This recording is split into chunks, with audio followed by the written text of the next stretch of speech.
Hello, everyone. Welcome to episode number 43 of the Wrestling Fans Insight Podcast. I'm your host, John Hoppy. Yes, I'm back. William, how's it going? Fabulous. Fabulous? Fabulous. That's a new word for you. No, it's not. I just don't use it that often. Oh. Good. Yeah, Carlos is already thinking we're in deep shit now. So, and finally coming back to us after a 1 month hiatus, Heather. Hello, Heather. Hi. Welcome back. I'm glad I'm back, finally. And this time I hope I won't be falling anymore. Well, quit taking those Mick Foley bumps and we won't, shit like that won't happen, Because we're getting tired of Carlos coming in here and just starting shit with all of us, so, Oh, you're the one who started the fire with me on Twitter, called me a bad monkey, so I don't know how... Hey, it wasn't my account that got restricted, so, I'm just saying. I saw those bot streams. I lost like 200 followers yesterday. I was like, so at least I survived. I guess I should look at the positives instead of the negatives. Well, I just didn't know if maybe you were trying to sell your account to the Saudi investments or whatnot, but Yeah. Yeah, he's got nothing for that. I was waiting for him to have something real smart-ass, but that backfired. But anyhow, Carlos, welcome back, brother. Glad to have you aboard. Thank you. Heard you've been... You missed the line, so I'm at the Kentucky. You should have said I'm back and better than ever. Come on now. Well, you should have used Eric Bischoff's theme song. Well, and I want to know, Heather, go ahead. I was going to say, I was just going to be trying to be nice after we just had a discussion before we started recording. Why be nice? Yeah, I don't know why. We're trying to get more listeners. We got to go for each other's throats, Like, this is Heather coming back with a new gimmick. Is she like a Georgia fan now? Like she's been gone. No. Hell no. We're gonna repackage her as a Georgia fan now. See that, Heather? The whole time you've been gone, Carlos has been nothing but the shit stirrer on the podcast. I don't know if you've been listening, but yeah, we were on hiatus for 2 weeks, so slow your roll, dude. Hold it back. You're making up stories. Are you like WWE now? You're just rewriting history and think we're all gonna get amnesia and like, oh yeah, that's what happened. Well, why not? We got to follow the trend, right? Way to try to be Vince. Are you Wish like Vince from Wish or what? That could be your new handle now, Vince from Wish. Well, after having to sit out last week, I decided I need to come back and take control. So But let us feel like we're in control. Thanks, we appreciate it.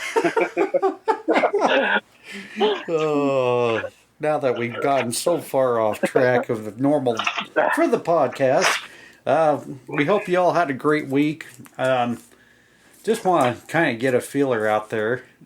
Will, how did you feel about this week's programming? All right. As far as WWE goes, yeah, I really wasn't impressed overall with the programming this week. I thought it was just kind of drab. There were a few good matches in there, but it really seemed tame this week. Well, and I got through at least the WWE part of the week. I felt like it was pretty lazy. Yeah. As far as what it was. Heather, what's your feel? I really didn't like it either. I like when I was at Raw, like the main event, like that really sucked. I didn't think that should have been the main event. And I was sitting the whole time like, this really sucks. And then the way it ended, like, no, I didn't like that at all. And what the hell was NXT? I did not like that at all. Well, I'm glad to see Heather hasn't missed a step for being out for a month. So, and she just kind of demeaned my top 10 list already. So anyways... Heather, what that is called is a dumpster fire in an ocean of fecal matter. I agree. Well, I think Carlos already painted that picture in our group chat this week. So, but anyhow, a couple times. Yeah, a couple times. Do I even dare ask you, Carlos, what you thought, or are we just gonna stay consistent here? Well, for me, it's like for WWE programs. I feel like I had to I had some comments I had to take off my notes because I'm like, that's the same thing I said last week, but it's just lazy. And again, if I'm a talent, and if I'm a producer, if I'm an employee of WWE, if I'm Road Dogg and I just got rehired back from Triple H, and I know Vince is in the background, I would step it up. And I don't feel like this talent, besides Braun Strowman, I don't feel like no one else stepped it up this week as far as showing why I'm back and why I deserve to be here. All right. Now that we pretty much got our little preface and cliff notes out of the way. But AEW was great. You should have watched that first, John. Sorry. Well, thought you knew by now. Look at your brand loyalty. You know what? I already got blocked by WWE Gareth. No heart loss there, but so I got to be careful before I step on any more of the WWE. Meme of John's face with the tears on it, crying with the WWE logo on your T-shirt. Now that definitely would be infringement there. So, Brian, can you work on that, Brian? yeah. I'm sure he will come up with something now. WWE forever. All right, well, let's go ahead and get into the results before this dumpster fire gets any bigger here. So, for Monday Night Raw, Kevin Owens defeats Baron Corbin, Bayley defeating Mia Yim, Rhea Ripley defeating Candice LeRae, Solo Sikoa basically taking out Dolph Ziggler, and I guess you'd call it a tag team turmoil match.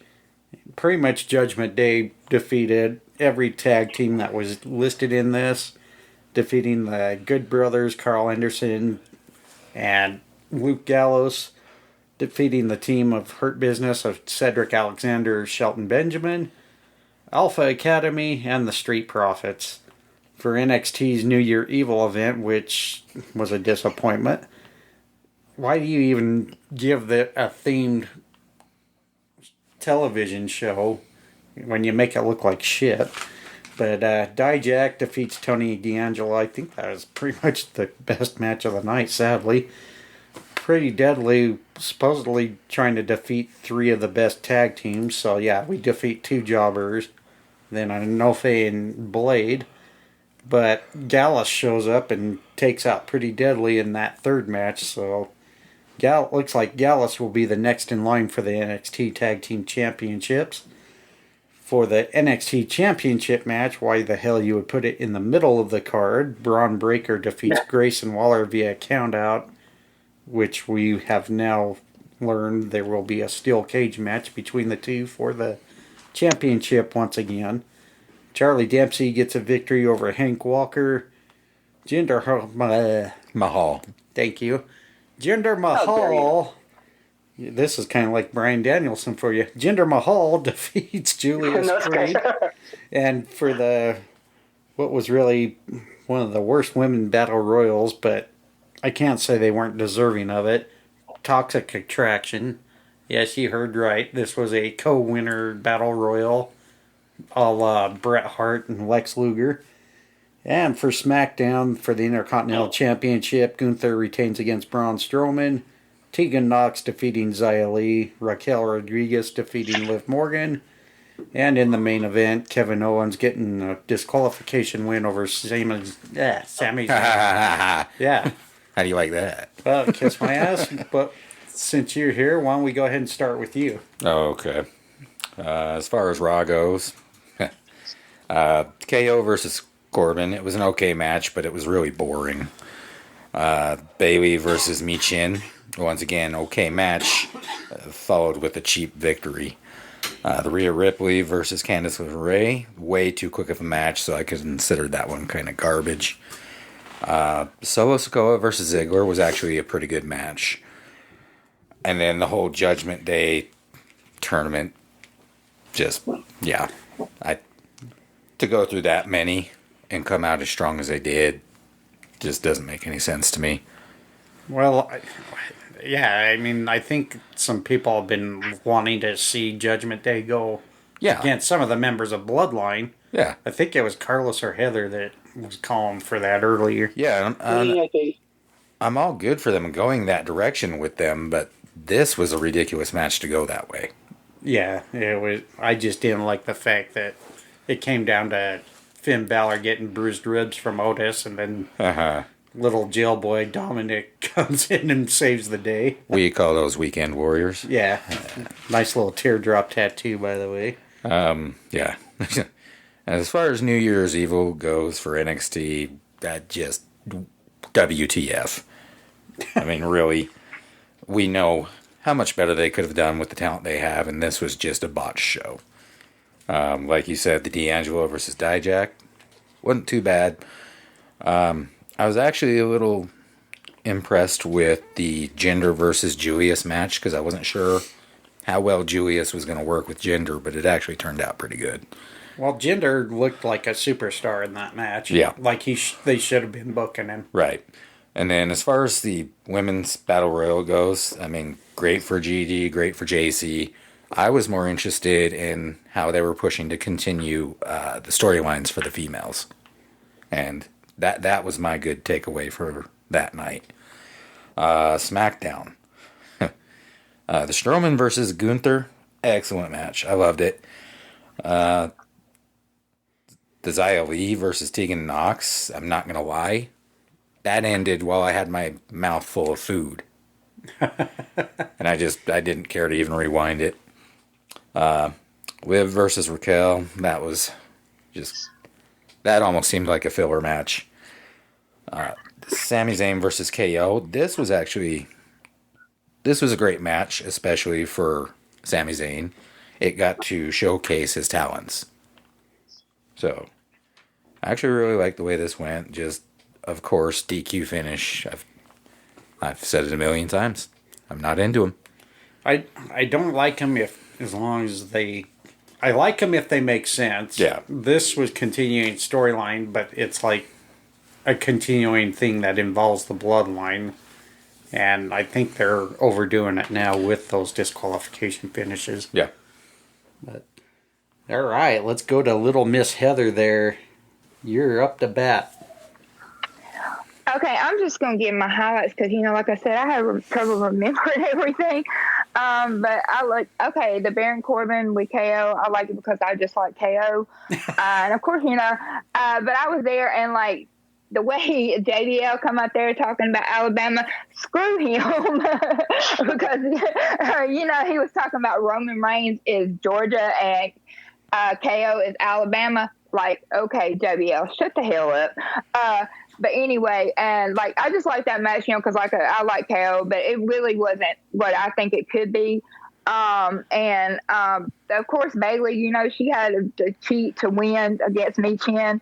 And let's see. And I'm glad that Bobby Lashley is back.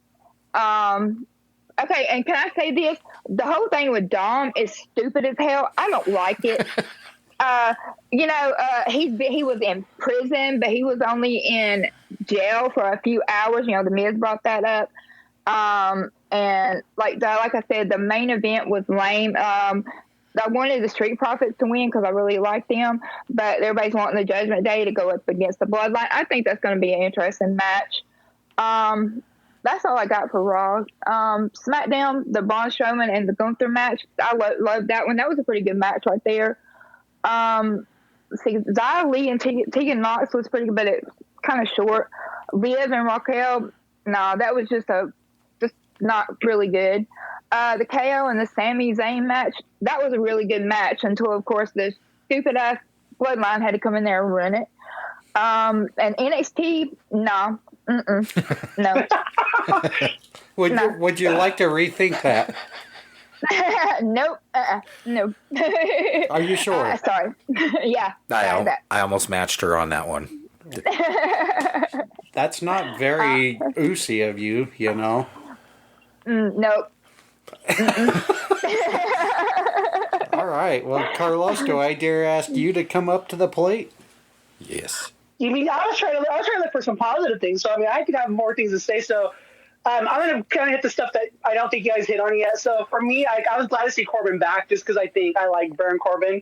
I wasn't a fan of the match. I did find it boring. The Alexa promo, I cannot take another slow burn with Uncle Howdy. I'm like, no, please, no. Like, oh my gosh, just like, no.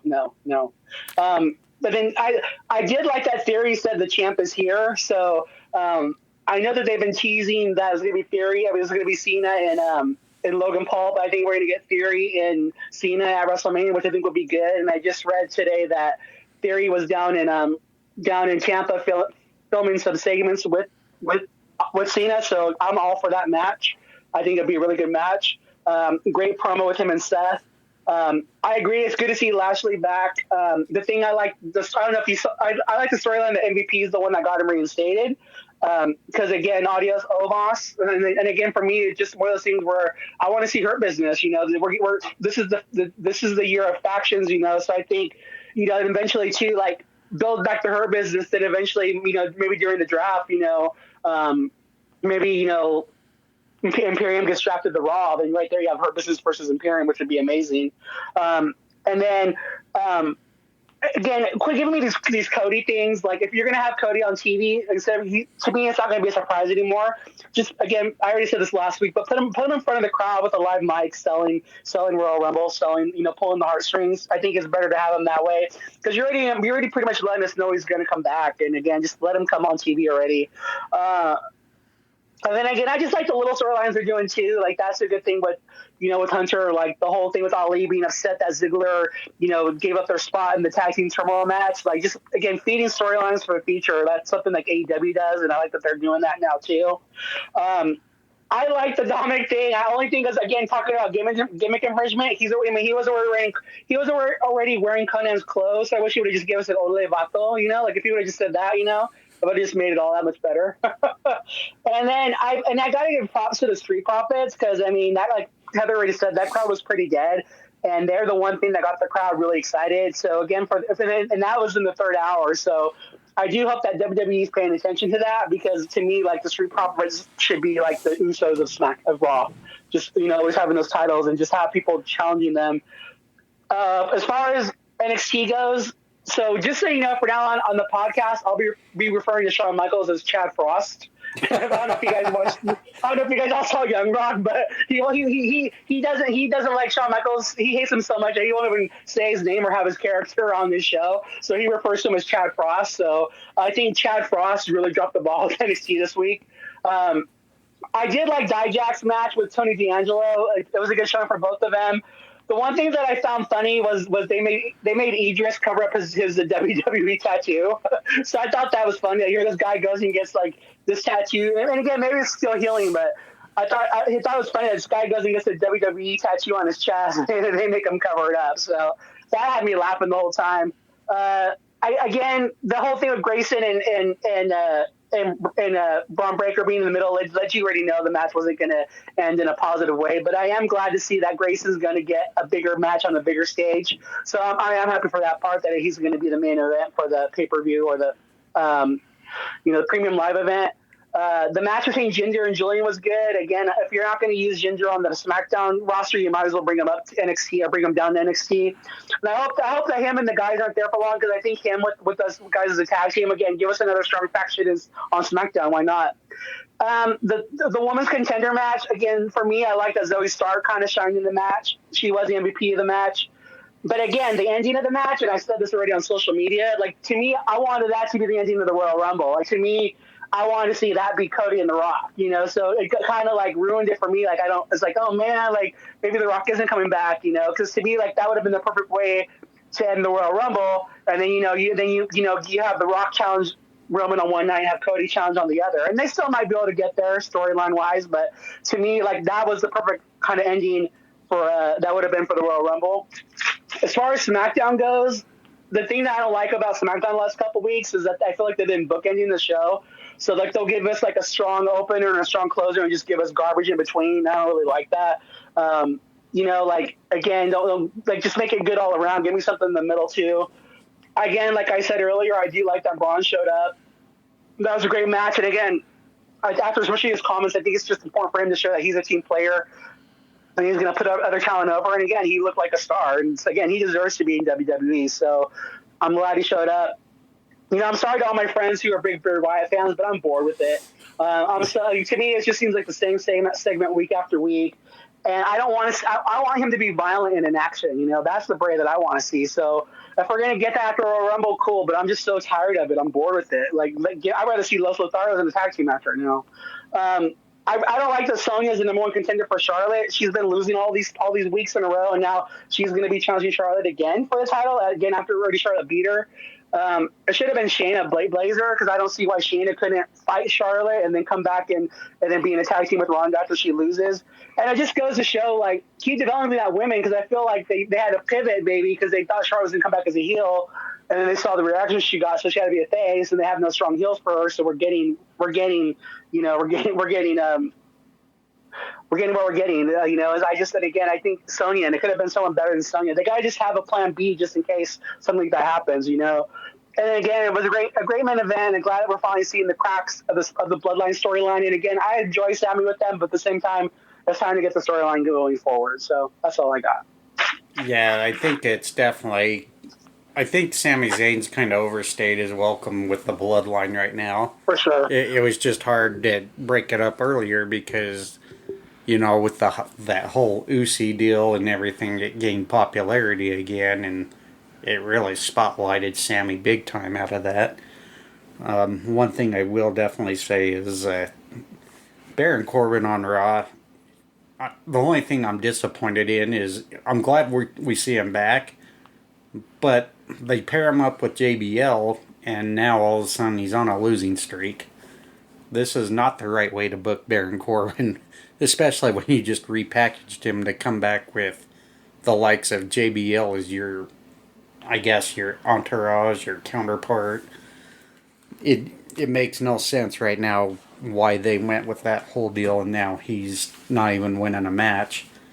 I'm hoping they're going to come up with something good for this guy here shortly, like possible, United States or even a World Championship run here in the near future. Well, yeah, and before that, I'd love to see him actually go back to the Lone Wolf.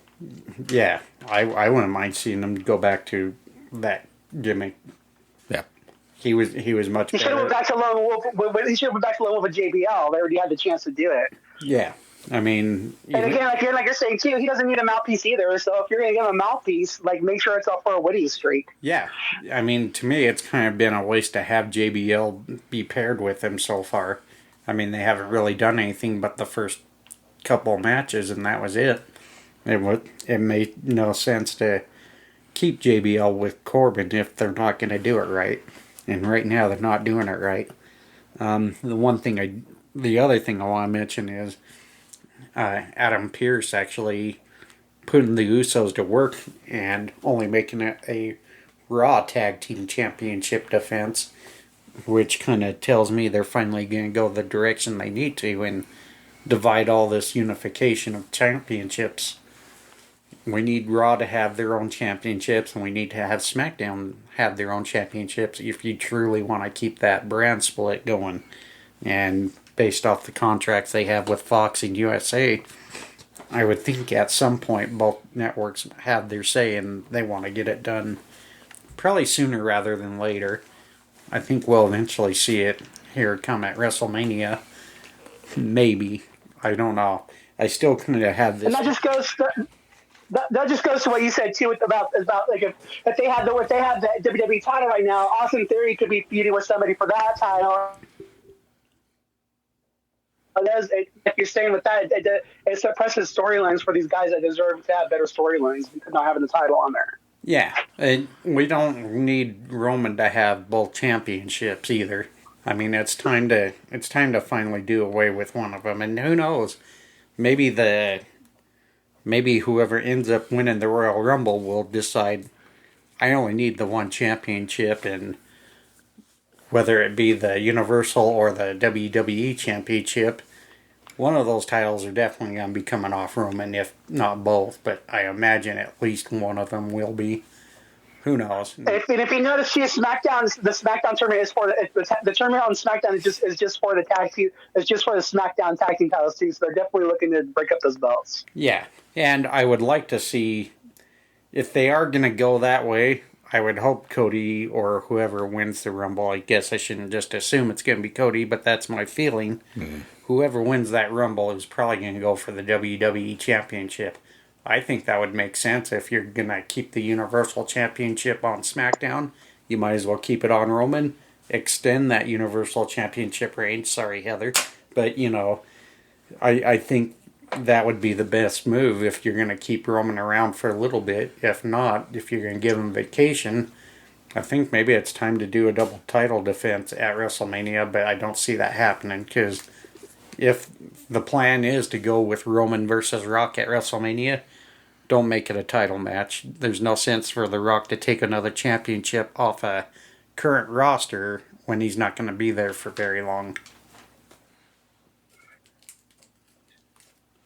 Roman needs to lose both belts and go to an island somewhere and take his little vacation.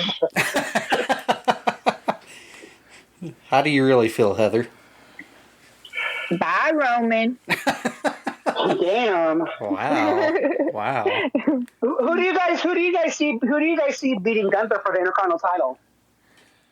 I don't know. I would actually like to, I hate to say it, but I'd like to eventually see it be Bray Wyatt. All right. Yeah, to be honest, I don't have anyone in mind right now because I think I don't need. I mean, because it's got to be someone. It almost feels like now, like with him beating Braun and Sheamus, like it feels like it feels like it needs to be someone who gets made as a big star almost now. Like it's getting that much prestige back. It's kind of cool to me. Right, and I know where it's going to be more than obvious. It's going to be Theory and Cena at some point for the U.S. Championship. Yeah. I almost wouldn't mind seeing Gunther versus Sheamus versus John Cena for the Intercontinental Championship. And the only reason I say that is because that is the only championship that plagues both John Cena and Sheamus for their, what do you call it? Grand Slam. Grand Slam, thank you. I don't know why I had a brain fart on that. But yeah, that's the only thing that plagues those two future Hall of Famers from the Grand Slam accolade right there, if anyone's been paying attention. So yeah, and the storyline writes itself. Sorry, what was that? I said the storyline writes itself. The storyline writes itself. Yeah, it does. It And does. you have two guys trying to get it. That's even better. Yeah, I like that. Yeah, to me that would make sense and it doesn't really matter. To me, it doesn't matter who wins. I would prefer to see Sheamus or Cena win that and get that accolade. I would probably actually prefer to see Sheamus do it while he's still younger and still has probably about another, 2 to 5 years on him. Cena, he's kind of getting there to where, he's pretty much right at the Rock status. Yeah, we're not going to get much out of that. Yeah, I mean, we already seen where his hairline's going, so... That started 5 years ago. Like, the one thing I would like to see out of the WWE that they get all this money is like, why not like give John Cena and give The Rock like movie money, like give them like a money they make to be in a movie and have them both back for 3 months out of the year for like the next 3 years. Yeah. Why not? They can afford it. Yeah, for sure. I didn't really have much thoughts on the other two, so why don't we kind of go right into our fun part and address the elephant of the whole company.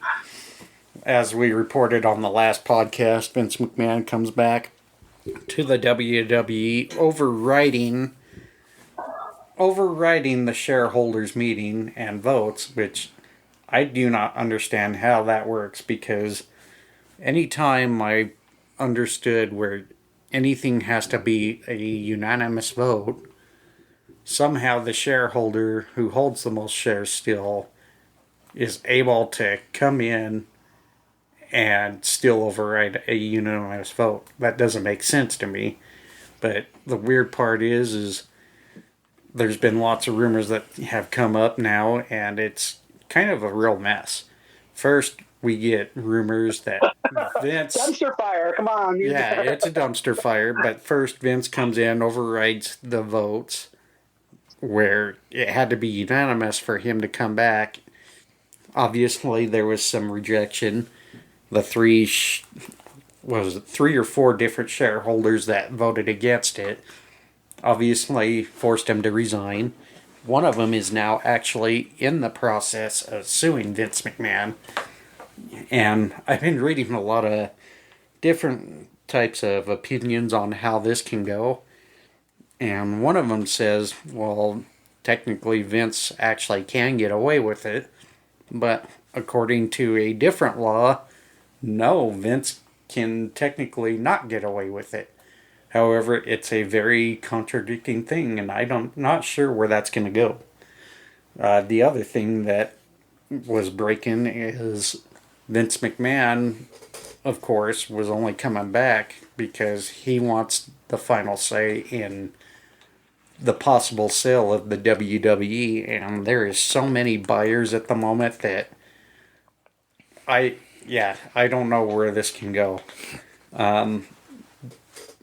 Carlos, why don't we go ahead and start with your opinion on this, because you're kind of more of a businessman than most of us. I'm actually going to step away from the mic for a short minute.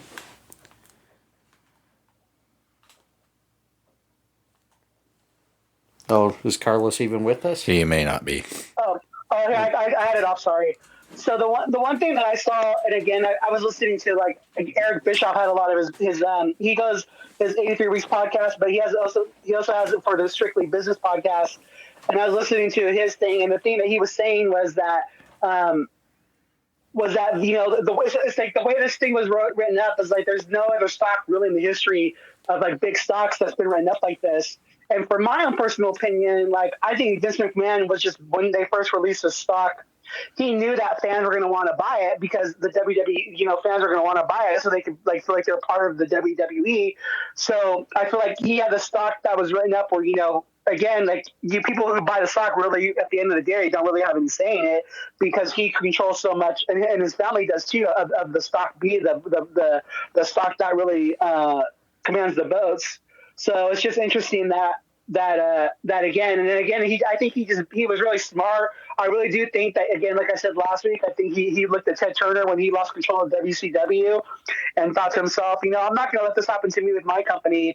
So he took a shot and he got it, and to be able and the thing about the lawsuit, this is the thing that Eric Bischoff was saying yesterday, was that, and that was I think as another one of his guests, it might have been Raj from WrestleZone or from Wrestling News or whatever. He was saying that that first, in order for that lawsuit that got filed, the person's going to have to sit there and say that by Vince doing this, it caused the stock to go down in price, or that the stock has lost money. And you really can't say that because the stock has gone up like I think 27% since Vince has been announced back, and it's going to stay strong because people the sale of it. So the lawsuit's not going to go anywhere because there's so much the guy has to prove that Vince did, and you look at the price of the stock, it's like what Vince is doing isn't harming the guy's finances, so that lawsuit's going to get thrown out most likely. And for me, like again, when I was sharing when we're off the thing, I've been kind of sick all week, and so I've been binge watching Succession, and it really is like that show when people have been talking about and all the comments, like this family struggle over power. And, and I think it's just sad. Like, I think the story broke out first of all that Triple H and Stephanie didn't want the sale. And now it's like, they're okay. But again, Vince is about 78 years old or however old he is. Like, if his kids want the company, like let them have it, man. Like you're going to leave the money to them and your grandkids anyways, eventually, I hope. So I just don't get like not wanting your family to have control of a company that you built. Like to me, it's like the ultimate power thing. And I really do think that they leaked the Saudi story, which, again, I predicted because I think that Vince knows that these other companies like a Comcast or if, Disney buys it, they're not going to want him around it. So I think that him saying that he already has a deal with Saudi Arabia is his way of trying to get power. So say, if I sell this to you guys, I still want to have control of this. And so I think it's leaked because I do think they have a deal with them. And if push comes to shove, he's going to try to push up the price. But it's just about him. He has money, and that's the thing I think we learned from all these people. Like, what at the end of the day they want is power. Like Elon buying Twitter gave him power over people, over social media. Like Trump becoming president, it was about power. I think for Vince, it's not about money; it's about power and what he's trying to do with all the stock. as just showing, you know, a dick measuring contest, I guess, in a way, you know, but like just kind of show like I can still be in power and look what I can do. And again, I feel sad for the talent. I feel sad for Triple H. I feel sad for Stephanie. And again, I think with Stephanie too, I think, you know, she's really kind of disgusted with her dad, and that's why she left. So again, I can't wait for someday for the TV series of this to come out, you know, because it's fascinating to me. And I think it's just Vince trying to make a power move to, you know, want only to guess. But again, at the same time, it's like, dude, you can't take care of your family. I find the whole situation sad, especially with Stephanie giving her whole life to WWE. I tend to agree. I think the biggest issue here is Vince McMahon does not want to accept the idea that someone can run the company just as good, if not better than him. Exactly. And, you know, I'm sorry, my feeling is ever since, you know, when SummerSlam happened, we saw that momentum shift go back toward WWE as far as who was going to start being the better promotion. And now ever since Vince McMahon has now stepped back in after the whole the sexual allegations have toned down, now he decides, oh, I want to come back, you know, and I think he's in a way trying to destroy what he's built because he doesn't want anybody else to succeed with it. And it just really drives me nuts when somebody wants to self-sabotage something that they wanted to keep being a legacy, but now they don't. It just doesn't make any kind of sense to me. I mean, I don't think he's trying. I don't know if it's self-sabotage. I think it's more of like an ego. Like he's trying to sit there and say, like, and again, it's like almost like that rich person's ego, like the 1% of the 1%, where it's like, I did what I did and I can get away with it, and I'm going to make this power move to show that I can still have power. And if anything, he'll take his ball and run to Saudi Arabia because they'll buy the company and let him keep power, you know. But to me, it's like, it's just, you know, he can't keep out of it because and that's the thing too. They've already been saying that he's been sending messages to people telling them they're not doing this or doing that right already. So he's already creeping his way back in. It's just the ultimate narcissist, is what it is. Well, and the other thing that just drives me nuts too is many people are saying that, you know, Stephanie stepping down has nothing to do with how Saudis treat women. I'm sorry, I don't buy that.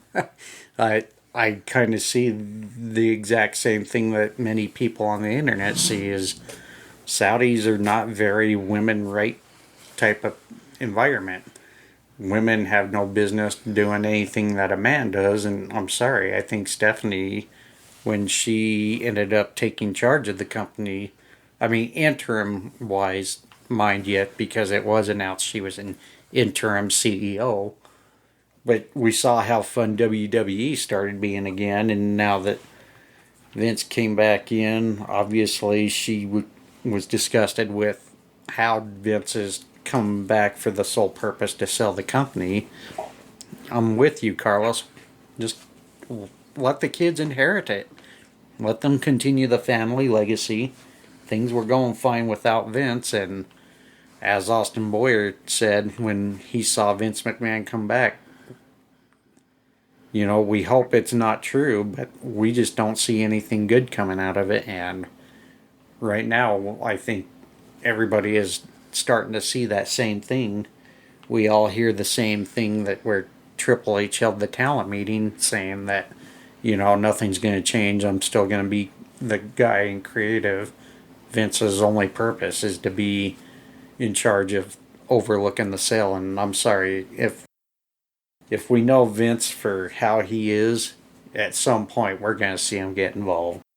And like I said, to me, it just saddens me. Like again, like, and that's to me, that's again, you work for your family legacy to leave something to your family. And he's like, nah, forget it. If I can't have it, you guys can't have it either. Like it's just like it's disgusting. And for Stephanie to give her whole life to it, you know, like even like our friend Brian Bauer was sharing, you know, she did ads for WWE magazine when she was a kid, you know, and part of me wonders too, is he mad because, you know, and again, this goes back to TV show Succession, like, did he want Shane all along and he got Stephanie, so he's mad about that too, you know, and then the way there's so much that I don't think we know, and again, I can't wait for all of it to be revealed to us someday. It's fascinating, it really is. And him and Linda, they're only together for marriage. So why would you want to leave her anything? Again, leave it to the kids and your grandkids, man. Yeah, it's really sad to see where it's going to go. Heather, did you have anything on this, or did you want to pretty much be done with it? Yeah, I don't really have nothing to say, but I just know that I really don't like Vince anywhere near the company. All I've heard is a bunch of rumors, and I don't really got anything about that. But I don't like Vince having anything to do with it. All right. Do you have your 2 cents, or? I refuse to speak about it. All right. Well, if nobody else has anything, we'll just take a short break here, and we'll be back, and we'll cover AEW.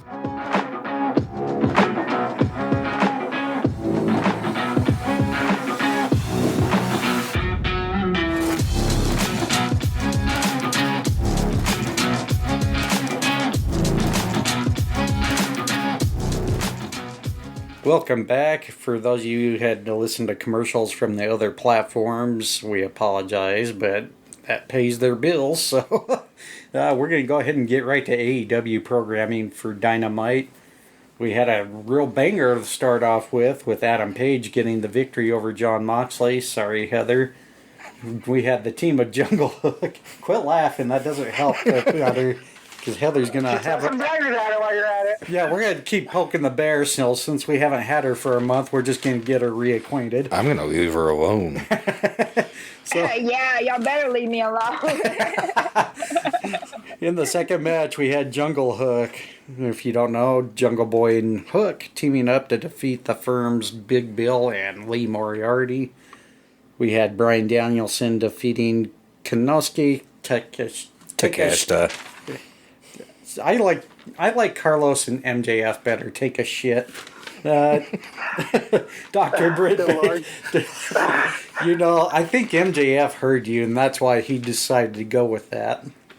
If you're listening, MJF, feel free to send me some more of your sexy pics from your new body if you're listening. Thank you. The team of Dr. Britt Baker, DMD, and the AEW Women's Champion Jamie Hayter defeat the team of Saraya and Toni Storm.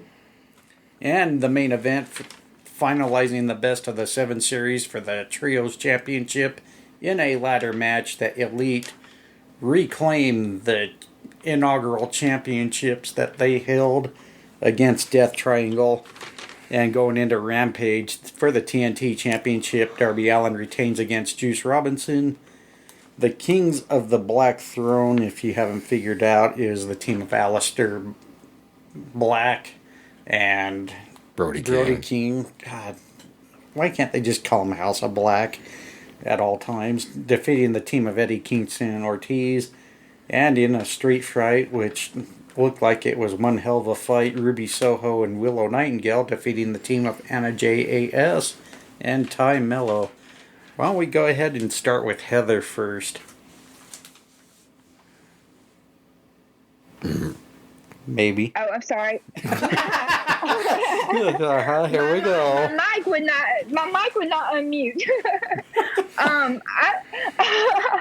I really like Dynamite, like the Moxley versus Heyman Page. What the hell? Heyman Adam Page, like that was a really good match. The Takeshita versus Bryan Danielson, I thought that was a really good match. I did not like the Toni Storm and Saraya, Britt Baker and Hayter match. No, they always got to win by cheating. And I really loved the Death Triangle versus the Elite. That was a hell of a match right there. They literally tried to kill each other. But yeah, I enjoyed that match very much. So that was Dynamite was a really good show overall. And the Ruby Soho match, Rampage, wow. But I did not like the blood, which I've done told y'all over and over. I did not think that is necessary to have all that blood in a match. But it was a good match. And I've lost my notes. Well, I'll let you regain your notes, but, I haven't watched the match yet, but Will told me it looked like Ruby was going to need quite a few stitches after that one because she was opened up right away. Yeah. She was, but I mean that was a pretty good match right there. But I mean, yeah, the blood and stuff I think just goes too much overboard. But yeah, I mean overall it was a pretty good match.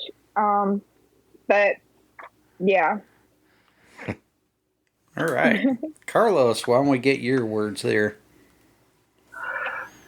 So I was also saying that both shows were fantastic cards, and again, like with all this going on, like I really hope Dynamite gets more support and more eyes on it, because man, it's every week. It's like they just deliver, man. And again, I feel like going back to like we were saying before, like when even Heather was talking about the crowd in WWE, it's like I think people go to WWE out of habit and brand loyalty, like W's in town, let's go. But man, like AEW Dynamite and Rampage, they killed it. Again, I like the match.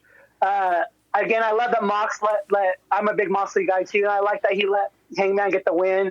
I definitely think Hangman needed the win more than Moxley did. So, again, just an amazing match. And can we talk about the Boom, Adam Cole, baby? Like that was an awesome surprise. Like other podcasts and people have been talking about, they should have had that match. They should have had it though after the Saraya match, because especially with Mercedes not showing up, it kind of just killed the crowd. So I feel like they should have saved him for that. Jungle Hook, I got insert gay joke here. Like, this is an amusement park ride that I wouldn't mind going on. Wink, wink. Oh dear. I had to. Sorry. Great promo with MJF. I let him roasting the celebrities. The one thing that was making me laugh though is because I listen to Wrestling with Freddie, and now you know that him and Freddie Prinze are really good friends. So, like, hearing him try to roast Freddie Prinze Jr. kind of cracked me up, but it was still funny. Danielson didn't take a shit. I can't even say his name anymore. I've ruined it too much. That's my shout out to the, Smacking a Raw podcast, because Matt Ritter always does that, always has, like, names for people. Again, that was a great match. Future main eventer. I mean, I can't say enough. And as soon as I saw Adam Cole, I was excited because I'll get to see him probably, in San Francisco and Sacramento. A little bummed I might not get to see FTR, but it is what it is. I did, again, for me, like the whole match with the women, I was really upset with that, because don't make it seem like you're going to have Mercedes there if you're not going to deliver her. And I'm still waiting to see if there's more stuff that comes out about it. But to me, like the 4-week tease, Britt saying, money, just all the little teases they did, again, I want to know if there was something there that, that maybe that happened. Maybe Japan said, New Japan wants her first, but I'm waiting to see if more comes out about that. And then I didn't like the JS promo at all. I think Action Andretti outshined all those guys on the mic, if I'm being honest. Like, he's really good on the mic. And again, if it's supposed to be Ricky Stark's time, don't have to have him out there to kind of outshine him. And for me, it's just like, there's two of them. And it just doesn't even look right. And again, to me, I know because Jericho was in LA promoting Dynamite and Rampage, even through Guerrilla, Guerrilla Pro Wrestling, or Pro Wrestling Guerrilla, so it's like, same time, like he's so far up Tony Khan's ass, and to me, like I could have done without that promo, because to me, like they should have left more time for the Escalada de la Muerte match, and that was awesome. Again, but I just wish they would have had more time, because when I look at the clock, I only see there's 18 minutes left for the final match out of a seven series. It just takes me out of it, and I do like Fuego de Sol, pro forwarding Brian Alvarez is true, because it really does make me appreciate the thing more, but I just wish they would have been given more time. Rampage was awesome. Again, like that's what Rampage to me should be every week. It should be 3 strong matches featuring mid-card talent to upper mid-card talent, quit using developmental talent. Like all 3 matches were awesome. Great match between Darby Allin and I forget the Juice Robinson. I've been a fan of Juice for a while. Again, I can officially say I'm a fan of Darby Allin. Great match. Eddie and Ortiz versus Malachi and Brody King was a good match. I hope we get to see Santana come back, but I don't think that's going to happen because him and Ortiz just aren't getting along. But they were one of my favorite tag teams in AEW, and I would love to see all this lead to them being reunited. a great main event. Again, the women just putting it on the line was awesome.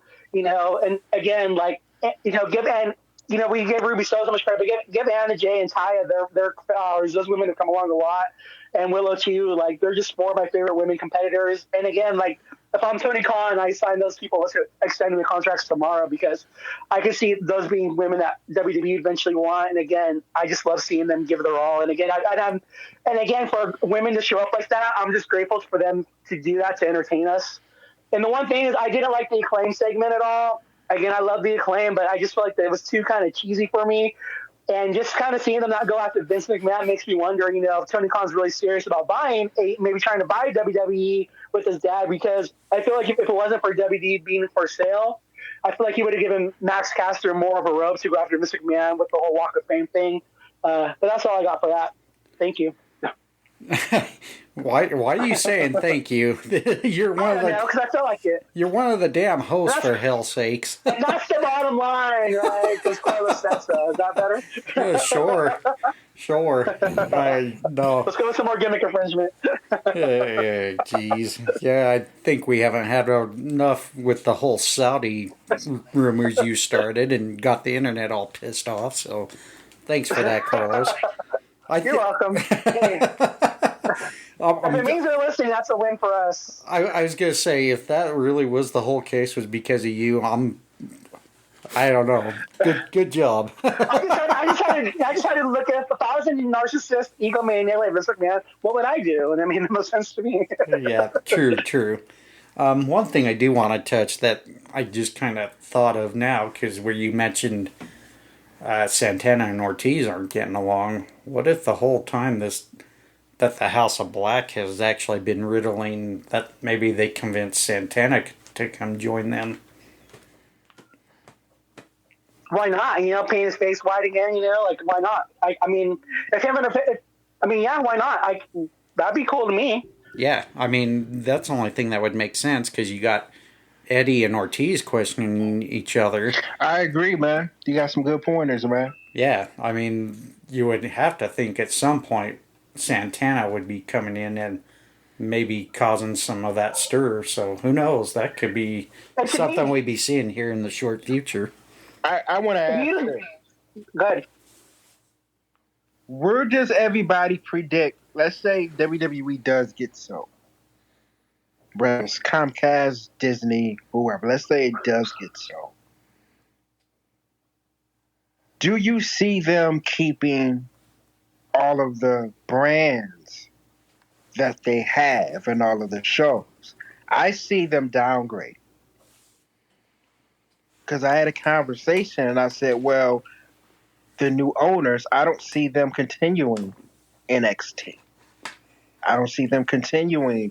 Maybe they'll keep SmackDown or SmackDown, but I mean, I think it's possible they might keep one. If they keep anything, it'll be Raw and SmackDown. But anything after that, they might get rid of. Where do you guys see this going with shows, if you predict? Like, Carlos, why don't you go ahead and start? Well, so just to go back, I want to just finish the whole AEW thing real quick. So to finish what John was saying, I do hope that they use Santana. And just talking about wrestling as a whole, for me, like, I hope if Santana, let's say Santana wants to go to WWE, I want to see them utilize him in like a loser leaves town match, or something like that. Like, I wish they would have done that with Kazarian right now too. Like, Kazarian just went back to Impact, and I wish before he would have left, they would have had him lose like a loser, retirement match and build other stars up. I wish the town would do more with that. But as far as your question goes, part of it is content. So you got to remember all these different, like content people like HBO Max, Netflix, all these people, they're looking for content these days. That's the biggest thing. And, so if you're going to buy WWE, you're going to keep the brands, because to me, like, they're buying it for the content. So if you got people that want to keep eyes on it, that's what you're buying it for, is for the content. So I really don't see them lessening. I can see them going even farther, like NXT Mexico, why not, put it on YouTube, build that brand, NXT India, NXT Europe.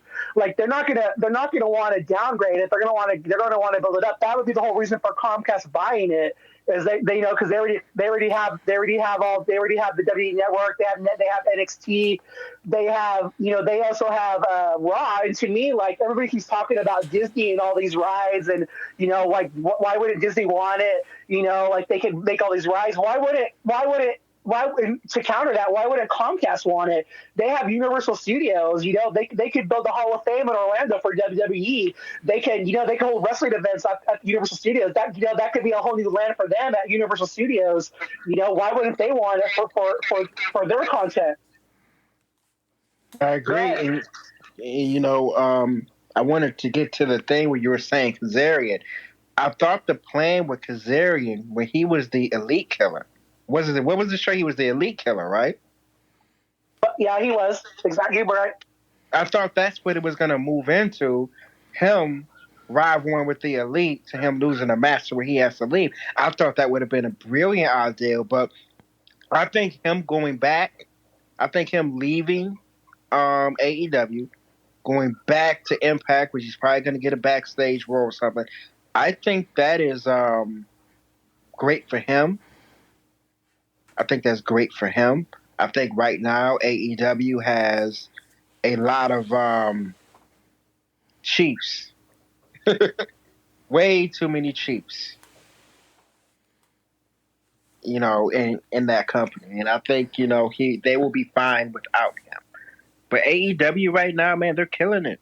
And I agree with you guys with Santana Ortiz. I wish those two would talk it out, because I feel like AEW owes them a run for the belts.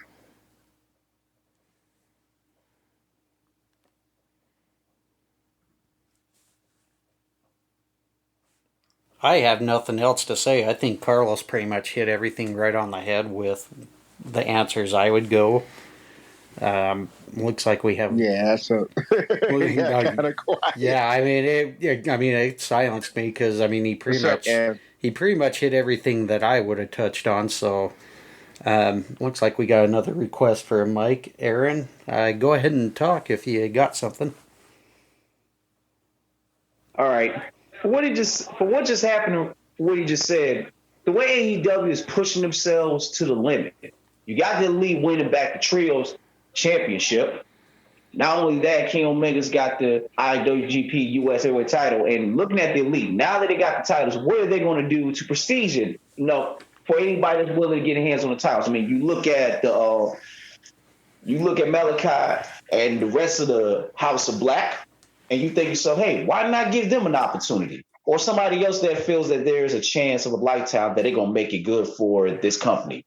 And you see in Rampage that this was a massacre of 4 women fighting it out. It's like, man, this is the kind of thing we like to see these women put up a fight and show that they can make this division very elite.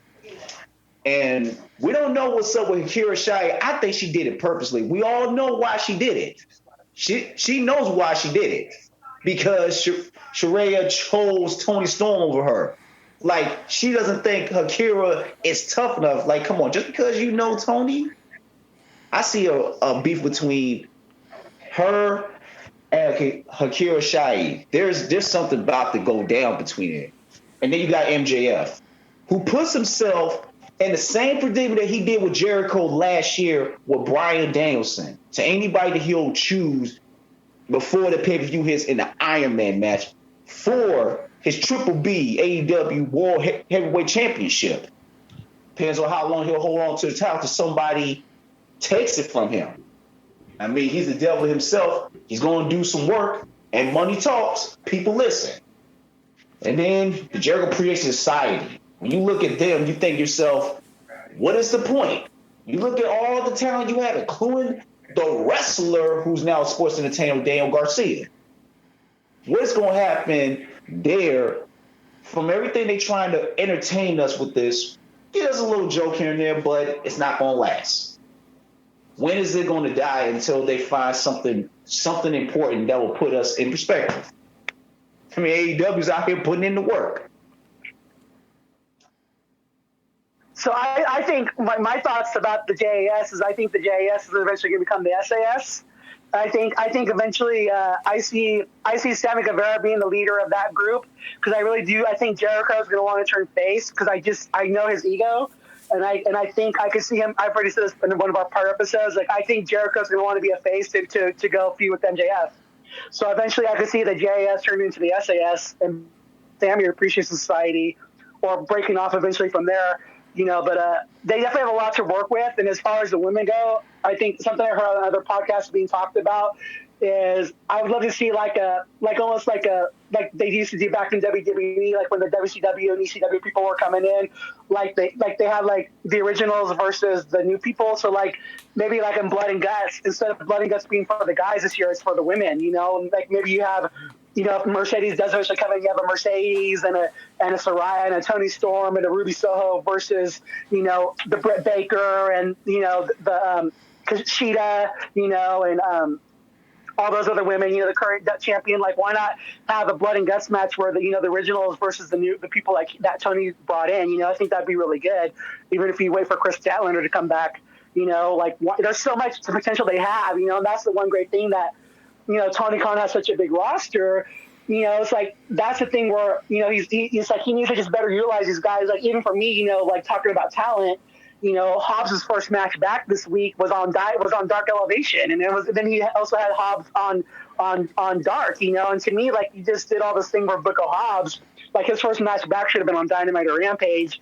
And that's where these things they're slipping through the cracks. So hopefully, Tony Khan gets better like that. Like again, before he let Kazarian leave, he should have booked them in a loser leaves town match, especially like those other guys speaking was reminding us he was the elite killer. You should have booked the match with him leaving town before before leaving going to do business. He should have done business out the door. So and again, Kazarian was one of the early foundations of AEW. SoCal Uncensored. So again, he should have just had. He should have had those utilize that guy and had him do business before he leave in town. And that's again where Tony hopefully gets better at utilizing this talent, even if it was on Dark. Have him do it on Dark. Like he got his thing. That's where hopefully where Tony Khan gets better as far as using talent because they got so much they can work with. But again. The other side of that is that's why we get a great Dynamite and Rampage every week. There's so many matches that haven't even been touched yet. And what if CM Punk does come back? That's a whole other thing. With him and FTR versus the Elite. And there's so much possibilities there because they do have that bigger roster. But just hopefully they do a bigger they do a bigger thing of rotating the talent more. So we can get it. Like we don't need to see Orange Cassidy on TV every week defending the title. Let's get some other guys in there and share that main spotlight better with all the different talent they do have. Yeah, when you look at all this roster in AEW, Tony Khan's out here trying to find the right pieces. You want to neutralize the rosters you have between from AEW to the Revolution and all this other stuff that you want to give these people a chance before they be televised live. And you want to put in some good storylines. You want to put up good matches that will get people like us to feel like we approve. We want to see more of that and see how far this goes until the end. And when you look at on both sides, it tells you, okay, I'm liking how they're doing it, and it's making us feel like this is the type of thing we want to see out of them because times that we talk about what went wrong, how can Tony Khan fix this, and especially from what happened that got so bad that you lost guys that left the company because of a lot of disagreements, then you have to neutralize it. You have to start being like, okay, we got to fix the problem so that we can get things right for the sake of the fans because we can't screw this up. And they've been here for 4 years now, and that's good. Let's see how far you're willing to go to put up more matches, great title runs, and put up good storylines here and there. Make it mean something for all of us to see how AEW can step up. I mean, it's something. No, I definitely agree. And so, one of the people that was in our group thing, Tube TV, asked the question, like Wardlow, head to rival against Brock Lesnar. My thoughts about that. Our thoughts about that. Like what you're just talking about right now. Then that's one thing we're Tony Khan's gonna have to learn. Better utilize his talent because again, maybe it would take losing a Wardlow to WWE to be like, you know what? Maybe I need some help with the booking, and maybe I need to give a rampage to another person, to utilize talent better. Like it's gonna maybe take losing some more of that big talent to maybe get the better. Maybe for him to reach out to because he has a lot of talented people on his side, so maybe it's going to take losing like a guy like a Wardlow to WWE to go feud with Brock Lesnar, to make him better utilize the talent they have. But like you said, I think what we all have to remember is AEW's only been around for 3.5 years, and it's like, they're still a young company, and for how far they've come and everything else, sit back and just enjoy the ride, they're still learning. He's still learning the things, and they're still learning. And to me, like, the thing I appreciate about Tony Khan is he's given us so much stuff. He did buy Ring of Honor. He's trying, and I get him wanting to control things a little bit. It's his company. Why not let him do it, But again, let's just keep in mind, like you said, it's only been around for 3.5 years. Sit back and enjoy it, man, because it's a great time to be a wrestling fan, and I love it. Just even like with New Japan, they talk about AEW on their broadcast and talk about the current product. And again, that's one thing I appreciate with Tony is he's building all these relationships with all these other companies as well. So again, it's better for the wrestling business. And again, I like just seeing all these guys, all this talent having jobs. That's great for them. We got to remember that for the talent too. Like, be in the talent's corner. Let's keep having better jobs for them. But Tony wants to have a roster of 150 people and wants to pay them all. Hey, that's more talent getting paid. I'll deal with the ups and downs of trying to get them all right. I just like to see people getting paid and getting to make a living doing what they love. And we as fans get to enjoy that. So to me, it's a win.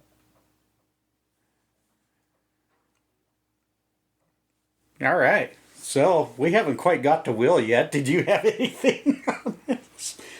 Did he got smoke another cigarette? I was waiting for him to say, I got to go get a smoke here, but did you have anything, Will? Anything that wasn't already covered? I don't think so. Okay. Oh, all right. Well, while we're at it, we want to also welcome Commander Jay. Jay. Oh, man. So those are some good pointers in here. I agreed with everything he was saying. But also, I just wanted to put out there, maybe it's just me, I think there's way too much professional wrestling on TV. And I know a lot of people are going to say, oh my gosh, what do you mean? I just think there's way too much on the TV for people to kind of mentally catch up with. Because, you got 3 hours of Monday Night Raw, 2 hours of NXT, 2 hours of Dynamite. You got SmackDown and you got 2 hours of SmackDown and 1 hour of Rampage. So that's another 3 hours on Friday. And depending on what type of fan you are, you got Impact on Thursdays. And, it just keeps going. So, it's just kind of like, there's just so much on TV. What I mean by, I tell people all the time, there's no reason any fan should be complaining about the product. Because honestly, I think that, if you're not happy with something, there's so much stuff to find. Like, I love what AEW is doing. I just think that AEW should focus more on the story part. And I believe they kind of lack with the story part at times. But that doesn't make them any less great than what they are. Because they are great. I'm happy Kenny's back. We got, who else then came back? Somebody else came back too. But yeah, everybody's Adam Cole, that's who it was. Adam Cole came back. I was happy for the guy because a lot of us didn't know what was going to happen with Adam Cole. We didn't know if he was going to retire or what. We was worried about the guy, and now he's back. And I think the best thing to do with him, listen, Mike Bennett and Taven, we signed these guys, and we've rarely haven't seen them. Adam Cole was with them originally. With Bobby Fish gone, the Undisputed thing doesn't look like it's working anymore. So I say put Adam Cole with Bennett and Taven for the Kingdom and do something with them. I don't know what you guys think, but I think that'll be cool. I don't see why not, because he lost two of his best guys that he had a great run with, and now you're by yourself. If you want to rebuild yourself, to possibly go right on top of the mountain to become a champion, you need some guys around you that's willing to protect you like you've been protected through your entire career to make yourself relevant. So whatever happens, make sure they give you the right kind of pieces you need to make yourself the guy that wants to be the face of AEW. And I can tell you, I would like to see them reunite with the Kingdom. The one thing about that, though, is, again, just like if you're looking at Adam, and again, this is something, if you're looking at Adam Cole's reaction from the crowd, if I'm Tony Khan, I'm going to make him a face, and I'm going to have him challenge MJF for the title. You know, if you have, sometimes real life makes the best storylines, and just what he shared with the crowd coming back from what he had to come back, the concussions, being afraid of not waking up being sick, like real life is what sometimes the best storyline, and him sharing all that stuff about his road to recovery and coming back right now. To me, like, ride that wave and make him a face, and if you want to turn Bennett and Taven faces with him right now, why not? But to me, like, the storyline for Adam Cole right now is being a face and challenging MJF, and maybe Tony Khan has to pivot. And again, this is one of those things where, again, he's only, so again, we're saying we got to give him a leash because he's only been around for 3.5 years. But again, this is one of those things where you pivot, just like I think he pivoted with the Acclaim, you pivot and make Adam Cole a face, and you have him go after MJF for that title, because those two on the mic would be money. I want to see why not, because like I said, if you pick the right people around you that's going to go after those tag team titles, and then he goes after the devil himself, MJF, since he feels like he's on top of the world and he's willing to hold on to the title till 24. Oh, he's not losing that title till then. Yeah, and that's when Adam Cole has to be the hero to make sure that don't happen, because MJF is the type of person, he's got the Ted DiBiase type of way of keeping himself protected and put up money on the table for somebody to do the work for him. I mean, hey, MJF is out here doing God knows what to make himself feel relevant and try to avoid Bryan Danielson by any means. I mean, he's slick like that. Oh, of course. And again, if you're putting the title of Adam Cole will show the guys from WWE. And if you come over here, and again, because people like Miro and Andrade are complaining, we're not being utilized as much. But again, it's going to show the people that want to come over, hey, if you come over and you get that momentum and you get the crowd, we are gonna back you up and put the title on you, and again make you the star here that they didn't make you over there. And again, remembering too, Vince wanted to make Adam Cole a manager. So to me, if the fans are behind him and he's riding that wave, I'd put the belt on him in a heartbeat. Yeah, that wouldn't be a problem at all. Because if you can't trust nobody else to be next in line that can take out MJF, hey, you need somebody like Adam Cole, because I'm happy that he's back, because 6 months ago it looked like a devastating injury that he was never going to come back from. But it's a good thing he is, because now that he's 100% prepared, we'll see how it goes. And again, too, pivoting too, for me. So again, if WWE is being sold now and it's up for sale, is the bidding war of 2024 really gonna is that storyline really gonna matter anymore? So again, like we're talking about, maybe they got to pivot. It's time to pivot and maybe take the belt off MJF at Double or Nothing, have Adam Cole do it. Because again, before I would have kept the belt on MJF till the end of the year. But now with WWE being sold, the bidding war 2024 maybe doesn't make any sense anymore. And you pivot and you put the belt on Adam Cole and let him ride it. There's lots of different ways they can go. And so, again, it's just an exciting time. And we as fans get to sit here and watch what Tony Khan's going to do and how he's going to pivot and react.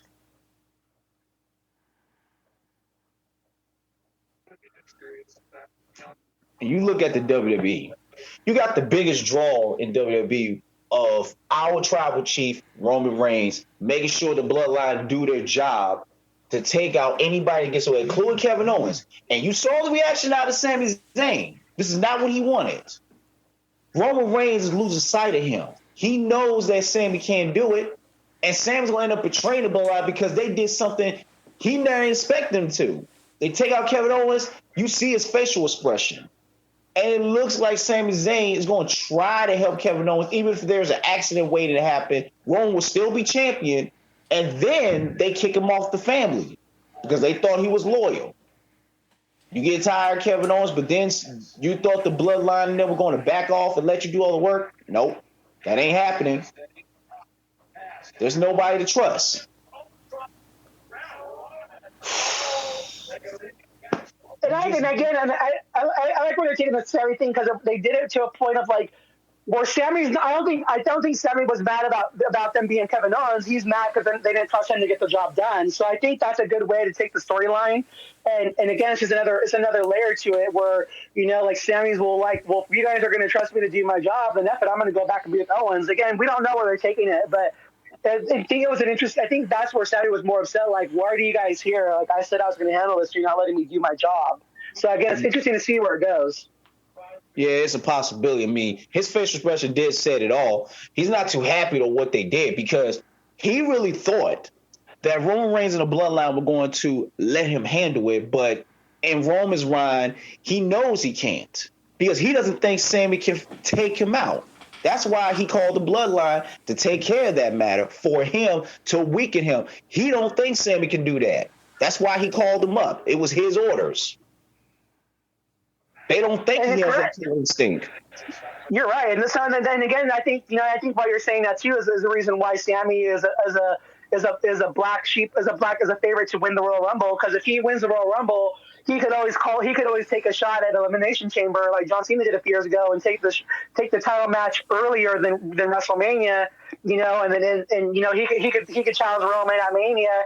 And at Elimination Chamber in Canada, his hometown, his home state or his home territory, So that to me, that's why Sammy might make sense to win the Rumble, and he challenges Roman for the title in Elimination Chamber, and then Usos attack him, then Kevin Owens goes and make the save. Like there's so much layers to the storyline, and I think that's why it's good that it's finally going by, and they're pulling the trigger on the whole Sammy leaving the Bloodline thing.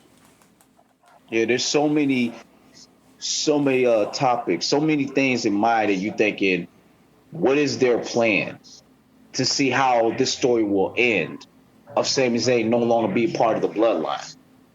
It just runs in your mind when you think about it. Sami Zayn being by Roman Reigns in the Bloodline. Jey Uso didn't trust him for months until he decided to do what was necessary. That's when they started loving him. But now that things are starting to escalate, everything changes. You just gonna have to wait and see what happens. And you look at others that's going on. You got Karrion Kross getting personal rape still because his son Dom has turned his back on him to be part of the journey to be his own man. And he's already been invading from the holidays. And now you're going to see a match between Kross and Mysterio. And then we'll see possibly that Ray and his son might go one-on-one at WrestleMania. Depends on how far they'll go. Because Dom's out here acting like he's a gangster since he just got out. He a gangster now. Makes you want to laugh but I don't know. Because now that the Judgment Day has a shot at those tag team titles against the Bloodline, okay, you got the Usos. But how far are you willing to go until this relationship between him and mommy or whatever is just too good? And then you look at Charlotte Flair is now back from 6-month hiatus to finally become a 14-time women's champion. Now, Pete, it's going to be a mix between it. You're happy to see Charlotte Flair back, but at the same time, you still have that same problem with her because of who she is. But you know that Ronda Rousey has been the problem since she's been back. Her being champion was not a good look for the women's division. You look at her matches, you look at how she talks to the mic, it tells you, y'all need to save us because Ronda is not helping this women's division. She is not a threat she once was. She's not taking it seriously because never forget, ever since she quit, she didn't like the schedule. She was talking about how fake it was, and then she comes back to spit them in their face to come back in the WWE to be champion again. Like, are we really going to take her seriously? So now, Charlotte Flair is champion. Who's going to be next in line to take out Charlotte at WrestleMania? Who is more of a threat? Maybe Liv Morgan. She might go have a WrestleMania moment. It's a possibility. Maybe she'll win the Royal Rumble. Wow. If I was them, I would bring back. I would just again. I would just shove the whole Lacey Evans thing and bring her back with Ric Flair and have her challenge, have Ric Flair rekindle the Lacey Evans Ric Flair storyline and have her go after Charlotte. Why not? What's one more gimmick change for Lacey Evans? That's what I would do. Look, I don't think that's a good idea. No, have her come up with the baby. I know. That was stupid. People, I agree. It's a Vince thing, I'm just talking. I would bring our friend Sergeant Slaughter back with Lacey Evans if I'm being honest. Why not? But no, I agree. And that's the thing with Charlotte, and again, where they're gonna have to pivot because she the fans like her, so now it's like shit. Who's she gonna face? So. Again, Mandy Rose would have been great, but we all know that's not going to happen anymore. So, they should have told her if it was bad enough for what she was doing out of the ring. They should have told her, but no, they let her do what she wanted to show off her appeal. They show off all the goods, but now all of a sudden things get out of hand. Should have told her. Now that she's out the picture, she can't go back. We'll see. I mean, again, if they're gonna have, and I agree with you. Like that's for me. If they're gonna make Alexa part of Bray, bring her to SmackDown, have her challenge Charlotte at Mania, and then then put the other women, or it's like bring her over to SmackDown with Bray and have her challenge Charlotte for the title, because I think that would be a marquee match. I mean, Rhea, if they're gonna bring Rhea back to SmackDown and give redemption for Charlotte Flair ruining her at WrestleMania. Because think about it, because it's the same way it happened during the pandemic, and then she had an opportunity when she was on Raw and couldn't adapt to it. Get one more shot and try to end the Queen's reign and show her that you are the real face of the WWE. For me, I think the money's in. I think the money's in Rhea. I think the money for me is in Rhea, Bianca, and Becky in a triple threat, especially with that stare down with Rhea and Becky. Like you gotta pay that off. To me, like I would put Rhea. To me, it's gonna be Rhea wins the Rumble with Becky and Charlotte, and she faces Becky and Bianca in a triple threat match. I think that's your one of your Mania co-main events. And again, like I for Charlotte, I think maybe Alexa, like I said, maybe Alexa goes up there evil, or bring back Asuka as her old gimmick in Japan and have her go be the badass that she was and give us the Asuka Charlotte match we should have got years ago. Again, there's a lot of possibilities, but I definitely think the money with Rhea is with her, Becky and Bianca at Mania.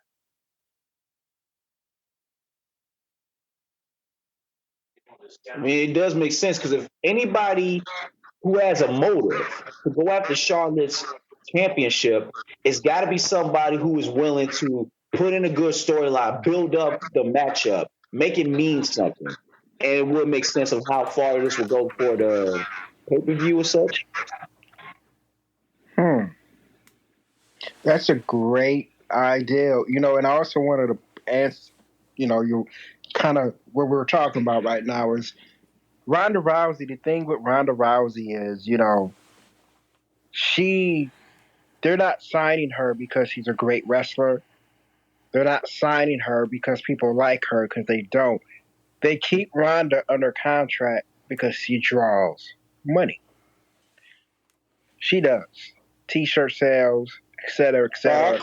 Ronda is drawing it. And in this business, which is a gift or a curse, they don't care what people's perception is about you anymore. They don't care, how great of a wrestler you are. They care how much money they could make. And Ronda Rousey, like it or not, she still has that name from UFC. She still has that name from UFC. She still has that name from when she won the belt. So now when she's in WWE looks at her like, this girl used to actually do this. She used to actually fight. Which means she's more believable. And not just that, she's making us money off T-shirt sales and et cetera, et cetera. So now when they sign her, Ronda's saying all that ignorant stuff in interviews and stuff, they hear all that. The wrestling is fake. She's dissing the fans. WWE does not care because of the paycheck they're getting from Ronda, and that's the same with Logan Paul. Logan Paul bad people complain about Logan Paul and Bad Bunny. Logan Paul and Bad Bunny is drawing ratings and making them money. So that always comes first. Us as fans have to remember that. Yeah, you made a good point. But yeah, it is true because even if fans like us would down the ones that talk that, I mean, come on. Yeah, you're going to talk disrespect to the WWE no matter what. But once all this is said and done, you're still going to end up coming here anyway to try to entertain yourself and put up a good match. I mean, we saw how Logan Paul did that, and his match with Roman Reigns was spectacular. He used a freaking iPhone and smashed Roman in the announce table. Who does that? Ain't no one else can do that. And Ronda Rousey, yeah, she got a bad attitude. She gets W to print money because she draws, even when it's good and bad. Because when it was all said and done, we know how the story is because at least Logan Paul knows how to make matches look good. Because Ronda, she does some things she doesn't. Because it just tells you, like, Ronda Rousey is the type of person, yeah, I'm going to talk disrespect to W of how bad they are, and I couldn't handle the schedule. It sucks. The fans is whack. The WWE is so fake or whatever. Yeah, you can say all that, but once you come back, you become champion, you feel like a threat. And once someone's 2 steps ahead of you, are you going to quit? Because I would love to see you do that. So tell us, Ronda, yeah, you can sit back and relax, and when you do come back, don't make excuses just because of what happens behind the scenes. You can talk bad all you want, but you the one that came back. They didn't ask for you. You came back because you wanted to save the women's division. And have you done that? No. You've done some parts, but you didn't. They couldn't even take you seriously when you was on the mic. So tell us this, Ronda. What makes you think we have to appreciate you for what you've done lately?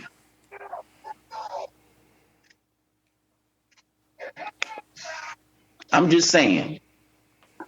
And again, but the thing you got to remember too, and again, for me, like to steal a line from, Chad Frost, like hopefully Ronda finds a smile again, because I think, with her, when the fans turned on her, and people weren't appreciating all the work she's putting in, I don't think her heart's into it anymore.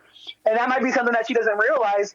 But for me, and again, like, let's talk real quick about pivoting in wrestling, if Ronda wants to work with Raquel and Raquel gets the best out of her, and again, she did like a couple weeks ago on SmackDown, go get Dakota Kai out of like have Dakota and Io lose the tag titles to them, have Io turn on Dakota, and then put Dakota back with Raquel and have them be a tag team and have them feud with Ronda and Shayna. Because again, at the end of the day, Ronda means more to WWE than those girls do. And again, if Raquel is that athlete that's going to get the best out of Ronda, bye bye to Barry's group, and and go get Dakota because with Raquel, and have them go after Ronda and Shayna, and there's your WrestleMania match for Ronda right there. Because if that's the girl who's going to get the most out of her, and you're paying her that kind of money, utilize the talent that's going to get the best out of returns for the talent you're paying big money to. Yeah, I mean, what can you do? Because even with everything Ronda has put on the table, even without her, is there anybody that's willing to make the women's division better once she's gone? And then everybody will start complaining and start saying, oh, we need her back.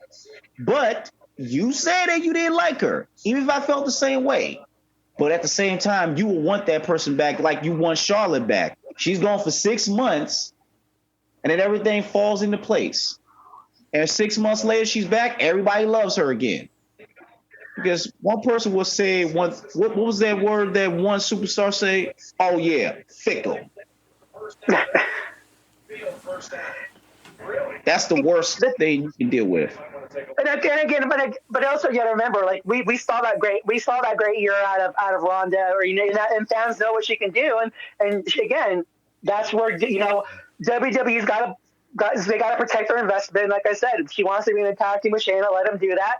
And again, if it's going to be Raquel that's going to bring the best out of her, do that. But again, you got to remember, we fans know what they've seen out of her, and again, like, let's keep her around, but just do what it does to what's best for business to make it work and have her want to stay around, and I think that that's a good thing. Like, even for Charlotte, I feel like they need to find Charlotte a tag team partner, so that way she can go off and do tag team sometime for a while and not win these 17, not get these 17 reigns so quickly, and that's again where they could utilize the tag team division better is giving these other females a chance to go take a break from having to be in the main event and go have them put on banger women's matches and build that tag team title division up better, So everyone needs a friend in life, girls need girls to back them up in real life. Let's see that with the tag team division too. And go build a banger tag team women's division. They have the talent to do it. Just go do it.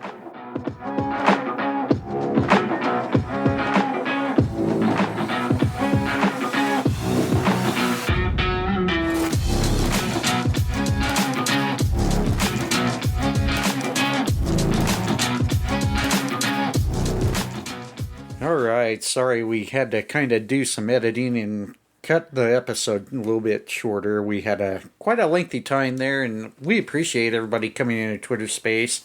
We were just a little unprepared this week because we weren't expecting as much of the turnout, so starting next week we are hoping we'll have a little bit more plan, and we'll make sure we get everybody's voices heard, so... we just appreciate everyone's patience and sorry for a little bit of the cut in time. We're going to get right to our top 10 segment, and we're going to just have everyone just go ahead and read off their entire 10 in one breath. So I'm going to go ahead and start with Carlos's because he had to go to work. So appreciate you for doing what you could today, Carlos. With Carlos's top 10, we'll go from 10 to 1. Carlos at number 10 has Dijak. Number 9, The Street Profits. Number 8, Zoe Stark. 7, Braun Strowman. 6, the TNT champion Darby Allin.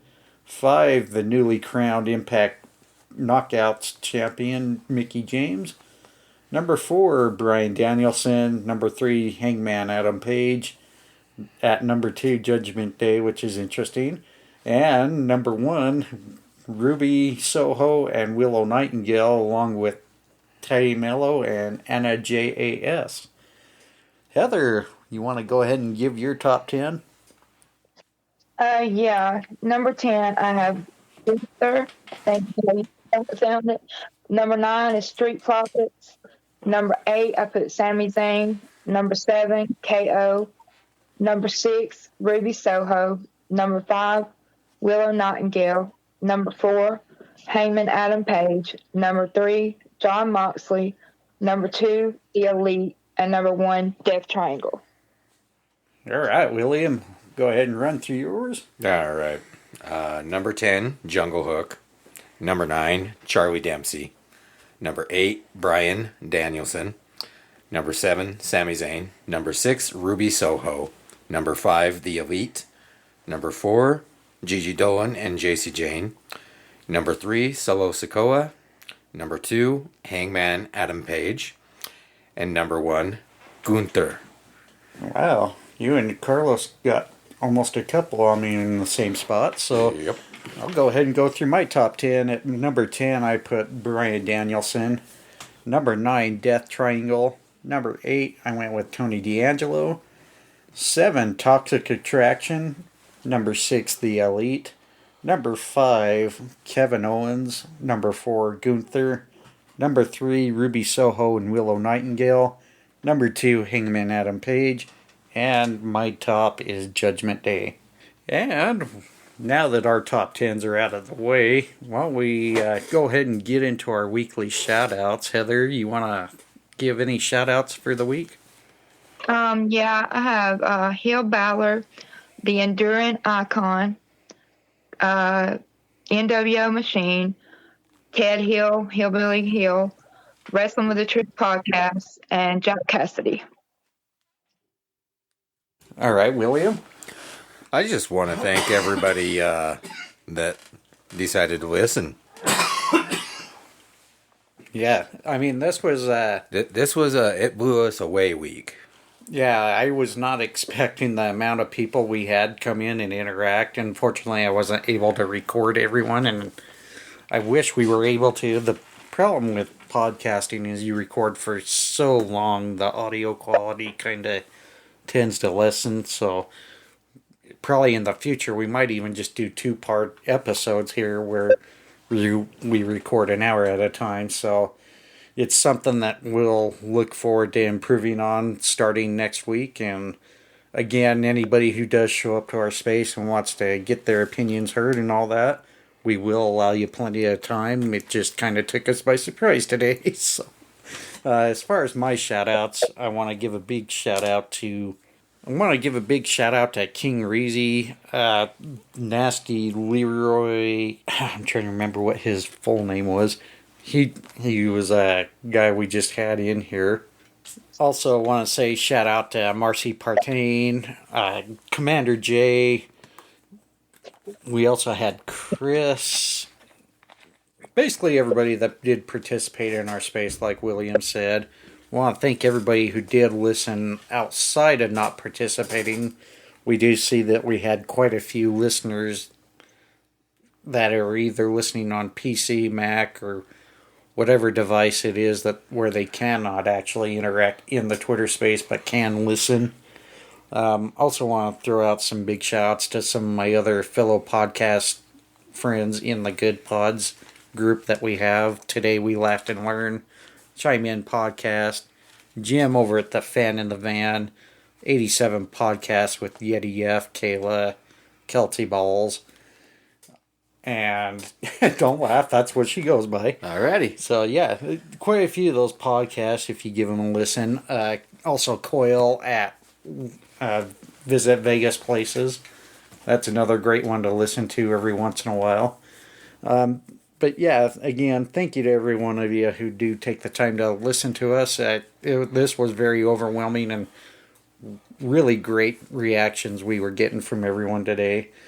While we're at it, why don't we just go ahead and get into our credits and get this over with. Thank you to Lipson for hosting this podcast and providing it to every available audio platform. Go visit our website, www.wrestlingfansinsight, insight spelled INCITE.com. You'll go there, find all of our episodes from the very start, and also there are links to your favorite audio platform where you listen. So go ahead and click on those links and it'll take you right to that to our episodes. Also, we're available on Spotify, Apple Podcast, iHeartRadio, Deezer, Ghana, YouTube, and more. If you like our podcast and want to be notified of our latest releases, please subscribe on our page, thewrestlingfansinsight.com, or whichever platform you do listen to. And if possible, give us a 5-star rating and a review. And if you do give us a review, we'll actually read it here on the recording for future releases. Other than that, I hope you all have a great week. We'll be back again on Twitter Space, 3 p.m. Eastern Time next Sunday.